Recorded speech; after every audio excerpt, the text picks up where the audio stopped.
Recent டேஸ்ல பாத்தீங்கன்னா இந்த பாட்டு வந்து சோசியல் மீடியால நல்ல வைரல் ஆயிட்டு வருது. அதை கொஞ்சம் நீங்களே கேளுங்களேன். மோடியும் அமித்ஷாவும் ஹல்லேலுயா என்று முழங்கிடணும். ஓபிஎஸும் இபிஎஸும் ஒன்றாய் இணைந்தே ஜெபித்திடணும். தமிழிசை பாட்டு பாடணும், அதுக்கு அண்ணாமலை தாளம் போடணும். ராஜா பைபிள் படிக்கணும், நம்ம சீமான் வந்து பிரசங்கம் பண்ணணும்.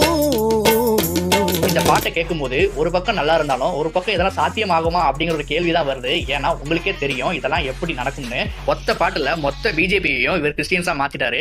அது தப்பு இல்ல, அவரோட ஆசையை பத்தி சொல்லியிருக்காரு.